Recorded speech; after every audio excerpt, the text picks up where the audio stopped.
Whenever a Western studio tries to tackle a Japanese IP, the results can be very varied. And when it comes to Gundam, the results have been straight up bad. And that's putting it lightly. In chronological order, in 1991, a teaser was made for what was then supposed to be Gundam's first entry into the States. The Doozy Bots. And I think I speak for everyone when I say that, thank God this was cancelled. Next up, in 1997, we got Gundam 0079 The War for Earth, a video game that was made by Presto Studios for the Macintosh, Windows, PlayStation, and the Pippin. It's one of the worst Gundam games ever. In 1999 then, we got the worst Gundam movie ever, courtesy of the Canadians. A live-action abomination that wasn't even so bad that it was good. It was just straight up boring, with almost no redeeming qualities. And then just last year, we got a Kickstarter campaign for Gundam Breaker Badlog New Build, a graphic novel that was supposed to be the sequel to the popular Gundam Breaker mobile game. The art was so jank that it made the average DeviantArt user look like Michelangelo. So yeah, my expectations weren't just low, they were buried alongside the mobile suits of Turn A Gundam.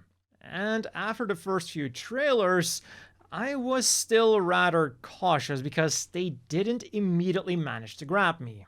Probably also partially due to the influence of, previous Western Gundam attempts. But now that I've seen the entire series, I can confidently say that I was positively surprised. Despite all of my worries, the series was actually able to grip me from the first minute and didn't let me go until the last minute. Something that it was able to achieve in large parts thanks to the amazing mobile suit action and also the sound suite to go along with it. You can really see where all of the money went. Also, generally, I'm not a huge fan of when mobile suits copy human movements verbatim, unless there's a logical explanation for this, like in G Gundam. But for the Gundam in Requiem for Vengeance, they really made it work. It was this uncanny, almost monster-like predator that was hunting down the Zeon forces, and those human-esque movements only made it more unsettling. They were going for a horror story, and they definitely succeeded in this. And talking about the story, it moves along at a steady pace, and even at the peaceful moments, there's always this underlying fear of a Federation attack, being the Gundam in particular, which is of course the main story of Gundam Requiem for Vengeance. After the main characters encountered it for the first time, we get this feeling that the Gundam is really hunting them down. It's stalking them until it kills all of them. So one of the first things that I started wondering about was how mortal our main cast was going to be. Were they constantly going to be evading deadly situations where they should have died, or are they actually going to...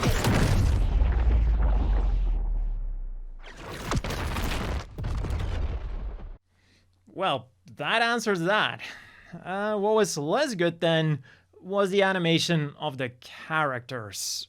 Whether it was the weird faces or the stilted animation, it went from this is okay to this is okay for a video game cutscene to this is just bad and it's taking me out of the experience.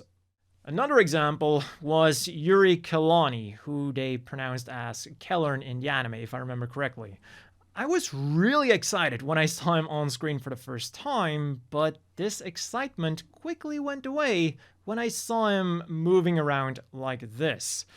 Which is also the feeling that I got when watching Haley Arhern. Her animation struck me as particularly uncanny, and it was made even worse by her weak voice acting. Talking about the voice acting, for the first time in a very long time, I made the conscious decision to go for the English voice acting because, it's a Western production, so technically English is, I suppose, the language you should be watching it in.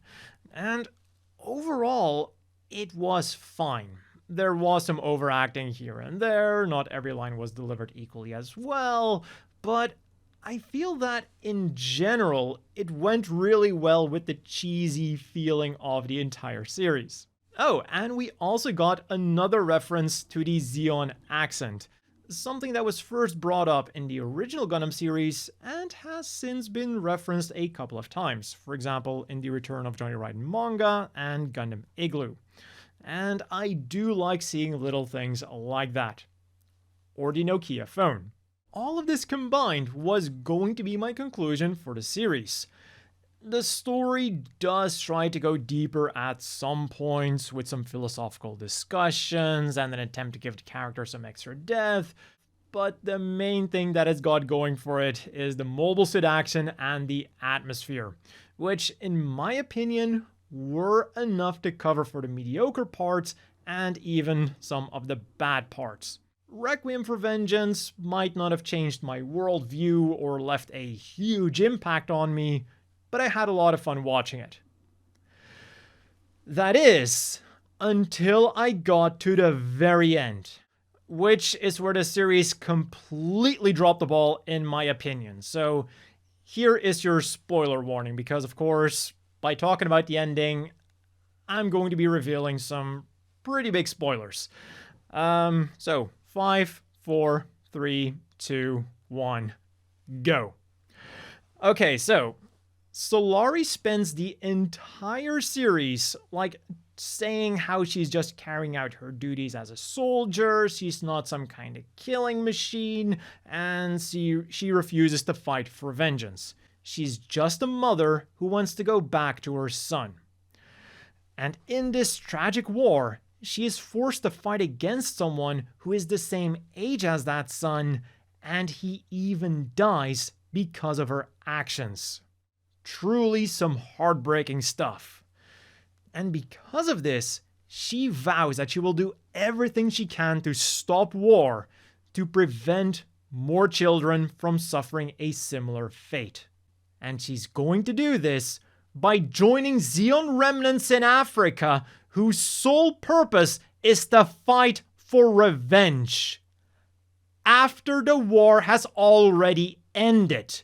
Because remember, Zeon remnants specifically refers to Zeon soldiers who kept on fighting after the peace treaty was already signed. She could have gone home to her son if she really wanted to. I physically recoiled when I first saw this because I just couldn't believe it. It just came completely out of left field, and I felt like it disregarded everything that the series was building up to. She just did a complete 180 without any real reason.